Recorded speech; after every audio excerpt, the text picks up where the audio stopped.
Welcome to the Glow Code podcast. My name is Kate Dove and I'm your host.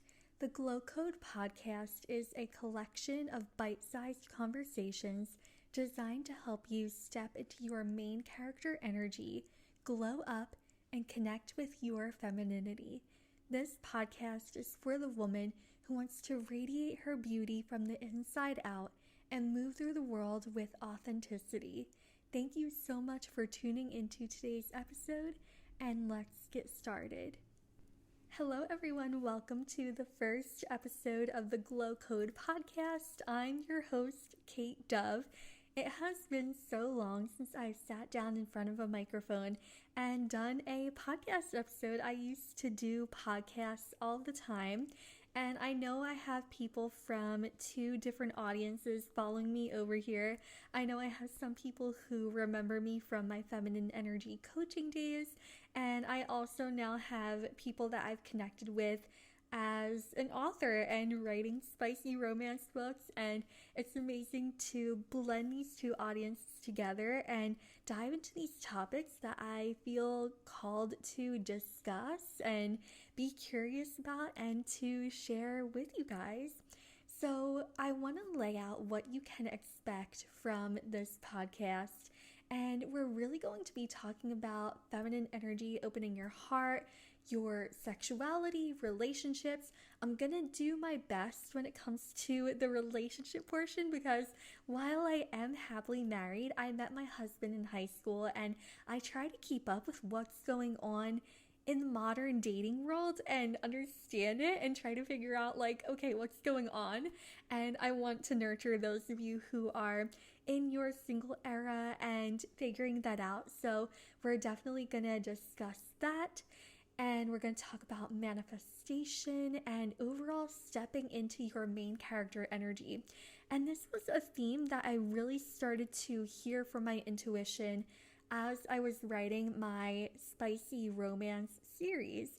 So to give you guys some background knowledge, I'm 23 years old, about to be 24. And when I was 18, at the time, I wanted to be a professional dancer. But then I started learning about intuition and spirituality, and I had a business around being an intuitive, and I had a focus on feminine energy healing. And then eventually I was led to writing 4 spicy romance books, and I was just in a flow for 7 months. And after I finished them, I told my husband, I'm in creative postpartum. I'm gonna learn new recipes, I'm gonna make new habits, and I'm just gonna get my life together because these books were just pouring out of me. And as I was writing these characters and these different types of women, it really made me step into new levels of expansion in my own femininity, and I feel like it really brought up some unconscious beliefs that I held, or I learned new things about myself, and I was like, oh my god, this is great, and now I want to share and I want to discuss and all those things. So here we are. Now I want to also let you guys know that I will be not teaching all the time. I really like to sit down and just discuss and dissect different topics. But I will be sharing personal stories. I find that I really love to relay concepts through my own personal experiences, and that can definitely help you to understand maybe what we're talking about, and maybe you'll relate to these different topics and experiences. So you can definitely expect a lot of that too.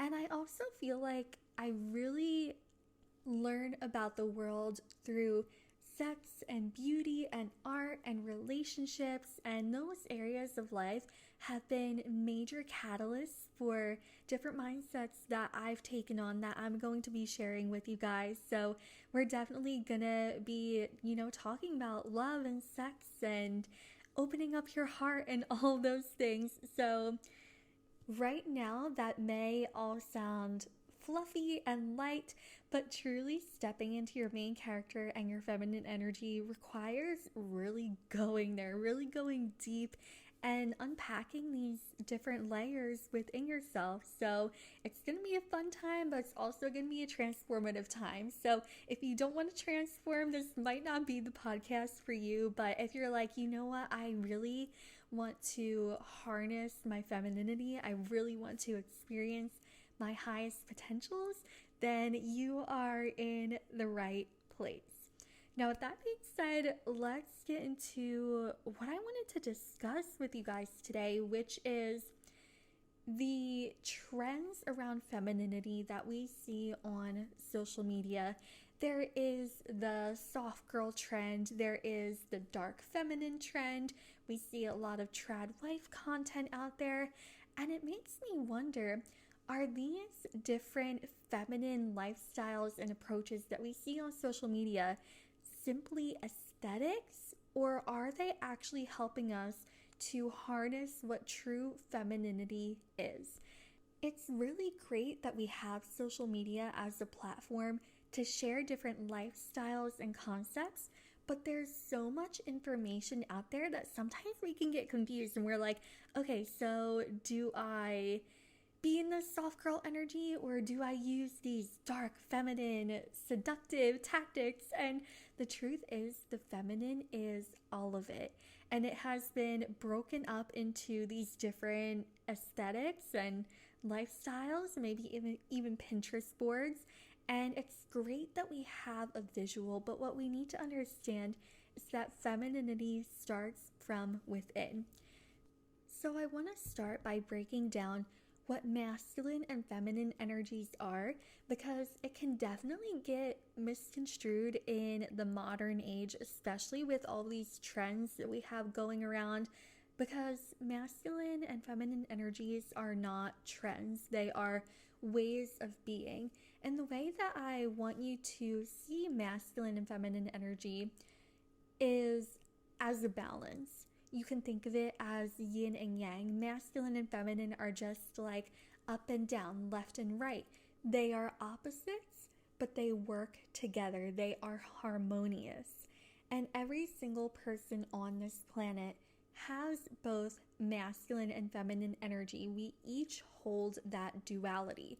So when you think of these two energies, I don't want you to think of, the man who is chopping wood in the middle of the forest as the definition of masculinity. And I don't want you to see the airy-fairy woman in floral dresses who bakes all day as the image of femininity. Now, those two things can be expressions of this energy, but it's not what the actual energy is. And I'll admit, I am that woman in the pretty dresses who likes to bake and all those things, but that's not what makes you feminine. So strip back any images that you might have and give yourself a blank slate when it comes to understanding these two energies, because we do need both. Our masculine energy is the part of us that is logical, that is consistent, that takes action, that is steady. And our feminine is the energy that is creative and free-flowing. This has to do with our emotions. This is our intuition and our receptivity to our intuition. And feminine energy is also very cyclical. Now, also what I want to point out is that men will naturally feel drawn to harness more of their masculine energy, and women will feel more drawn to harness more of their feminine energy, but it can be the opposite. There are truly some men out there who are authentically more feminine, and there are some women out there who are authentically more masculine. However, there are always going to be both energies. We cannot be fully embodied in one energy without the other. So when we see these trends on social media, like soft girl living, for example, we may be shown the pretty flowers and the home-cooked meals and things like that. And those are external things that can definitely make us feel calm and creative and soft in our body. But what we actually want to do is create nervous system regulation. We want to have safety in our body, which comes from our inner masculine energy. We cannot have the feminine without the masculine, and we cannot have the masculine without the feminine. So while it is amazing that there are so many videos and posts out there on tips to feel more feminine or to make your living environment feel more feminine, when it really comes down to navigating life and the way that you navigate the world, femininity is about strength. It is about asserting your boundaries. It's about staying true to your values. It's about speaking up, right? And there's so many podcast videos out there where people talk about, women being submissive and femininity being submissive. And while submission is an aspect of feminine energy, I hate using this term, but there are, for example, podcast bros out there who automatically want women to be submissive. However, one, submission does not happen without the consent of your inner masculine energy. Because if you are feeling unsafe, unsure, not trusting, your inner masculine is actually not balanced. And it is when we create regulation in our nervous system and trust in ourselves and the ability to speak rather than staying quiet, that is when our femininity can actually come out and can actually submit. Because if you are quote unquote submitting, right? If you are being a submissive woman, but deep down there's something you wish you could say, if deep down you feel like you can't trust that person, if deep down you feel like you need to prove something to that person, you are no longer submitting, because submission is not obligation, it is devotion. Femininity is an act of devotion, because femininity is not bound by what we should do or how much we do, right? It's about who we are and our presence. And if you are in a partnership where the person in front of you cannot handle you speaking up, cannot handle your boundaries, they are not actually truly in their masculine energy, because the masculine is designed to be able to hold the feminine. And that is why I say it is so important to work on trusting our own inner masculinity and the way that we got ourselves, right? Because that will allow us to feel safe to actually speak up and say what we need. I want to share a personal story from about 3 years ago, I think it was 2 years ago. And this was when I was finally feeling comfortable to be intimate. So what I mean by that is I had a condition called vaginismus that made intimacy feel very uncomfortable and painful. It was to the point where I would have panic attacks at any attempt at penetration. And even though I was dressing pretty and baking cookies in the way that I liked to and doing daily sensual movement, when it came time to talk to my partner about something, or maybe if we were just having a disagreement, my whole body would shut down. I would pull my shoulders in, I would hold my breath, my chest would feel really tight, and I realized I'm not actually in my feminine. I might be doing all these external things that definitely do nourish me, but how can I be in my feminine if I'm not feeling safe to express? So that started a whole other journey for me of learning how to feel safe in my body, and this is still something that I'm working on, because when it comes to especially like independence and trusting myself, just being out in the world, that's something that has come to me very slowly and has been a process for me to work on. But you cannot call yourself feminine if in the moments where you need to step up, you're shut down, or you feel like you need to run, or you feel like everything is just gonna blow up right in your face. Because femininity doesn't avoid the storm, she navigates it. And the same applies to masculine energy when it comes to relationships. So I actually do want to get into this because I had this in my mind earlier and I wrote it down in my notes. And you may have heard these two conflicting beliefs when it comes to being in a relationship with a man. You may have heard, don't be easy, challenge a man. And then on the other hand, you hear, be a man's peace. And this is one that I've definitely heard on more mainstream platforms and podcasts of be his peace. And so I want to start with the first one of challenging him, right? So in today's society, I think that we have been challenging men in all of the wrong ways. We are experiencing something very new in our society and our world. Women have always worked in one way or another, but the way that we're doing it today is entirely different. And so many women are coming into spaces where they feel like they need to prove themselves by doing more, by hustling like the men that they are working with, when that's just not how we are built. Now, there are certainly people out there who feel more energized and motivated by staying active and doing a lot, and that's an individual thing. But as a collective, we are seeing women who are trying to not necessarily climb up the ladder to be above men, but to prove something, right? To say that I'm enough. But the feminine does not challenge the masculine by trying to be like the masculine. The feminine challenges the masculine simply by being who she is. Because what happens is the real challenge does not come from us orchestrating conflict. That's just something that sets us up for failure.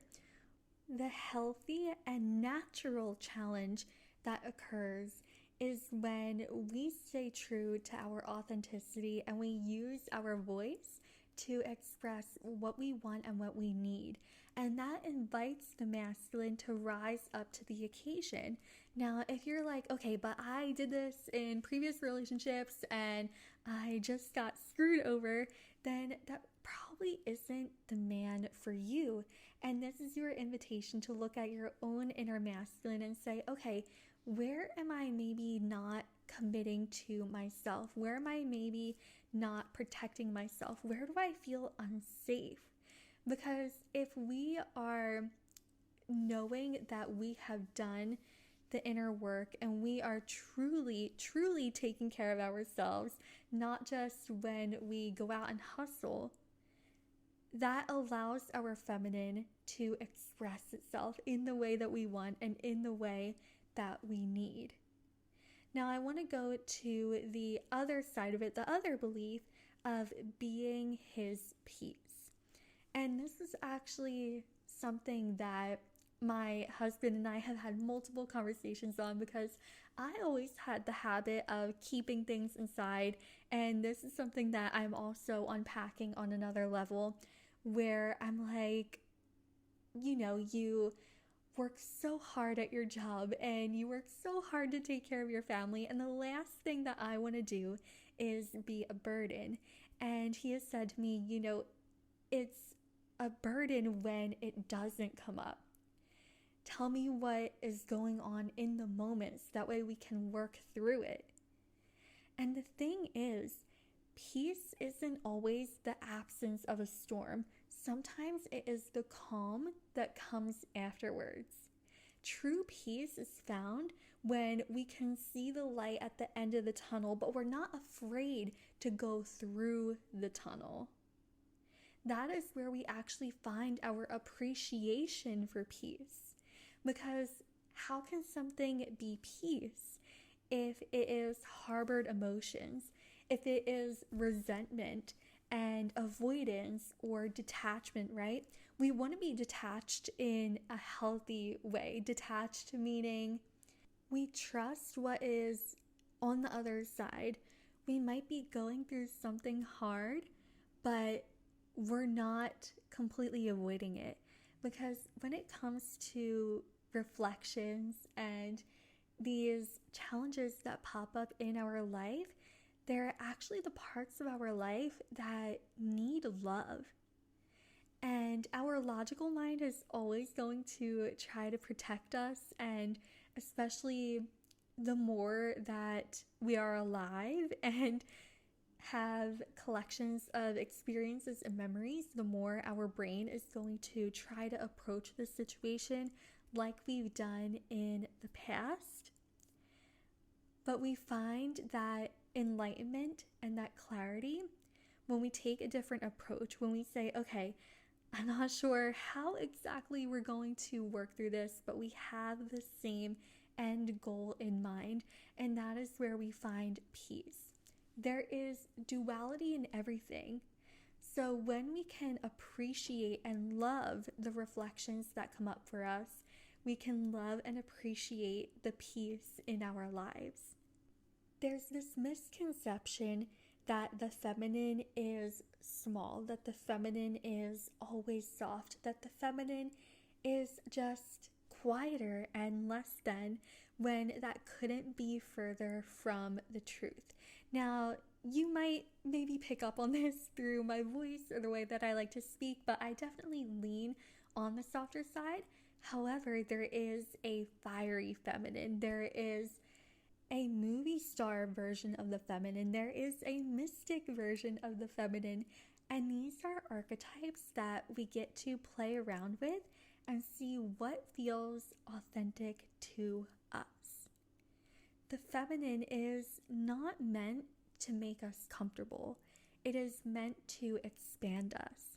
So when we are actually doing feminine energy work, it can feel really uncomfortable because we're like, what do you mean I don't have to try harder? What do you mean I don't have to prove myself? What is this clarity and stability that I am feeling in my body, where I don't feel the need to mold myself according to other people's standards? That is where we find freedom in our femininity, which is also a byproduct of healing our inner masculine, which can be done through working through trust in yourself, working through where you feel like you've had to compare yourself, or where you feel like you're not doing enough and like you need to keep going, and not listening to your body. So these two energies are constantly going to dance with one another. And if you are leaning more feminine, which if you are listening to this podcast, then I am 99% sure you are, then by doing this work with the inner masculine is what is actually going to help bring out your feminine energy. There's a clip I heard a long time ago, and I forget who said it. I forget what TV show or movie it's from, but this person said something along the lines of, if you give a woman a house, she will make it a home. If you give women groceries, she will make a meal. And that's an example of how our femininity is an expander. So whenever you think you need to make yourself smaller, or kind of hide in the corner, or not say what you want, that is actually going against the true nature of the feminine. Because the feminine is constantly moving, the feminine is constantly multiplying and taking energy from one form into another. And we see this especially when women get pregnant and have children. You know, it's bringing this energy and consciousness that we can't see, and growing it in the body and birthing it into reality. And that process of creating and birthing not only applies to pregnancy, because that is not something that all women feel called to, but it applies to the visions and ideas that we have that we're meant to bring into the world. The feminine is meant to take these concepts, to be receptive to our intuition, and manifest it and mold it into reality. And this aspect of femininity is something that the masculine finds extremely valuable. You may have heard the quote, behind every great man, there is a woman. And it is because as the woman in a relationship, we get to be the muse, we get to be the oracle. And we don't need to prove ourselves to a man by doing more. We show who we are, we show what we bring to the relationship by understanding our creative power, understanding how the way that we feel into our emotions and our creativity and who we are in our personality is valuable to the relationship and valuable to masculine energy. So when we are bringing this back to the beginning of the podcast, when we were talking about feminine energy aesthetics, those are all amazing, and I definitely encourage like Pinterest boards and getting inspiration and all those things. But femininity starts from that initial breaking down, that initial crumbling of everything that we think we need to move through this world and through relationships, and understanding that all the wisdom comes from within. It is that wisdom that radiates outwards and makes us beautiful, because beauty is a feeling and an energy and a frequency that we play into. Thank you guys so much for tuning into today's episode. Be sure to subscribe to the podcast and follow me on social media. I will link those in the description down below. And also leave me a message or a voice note if there's a topic that you want me to dive into, because I love to do that and I love to respond to the things that are coming up for you guys. Thank you again so much for tuning in, and I will see you in the next episode.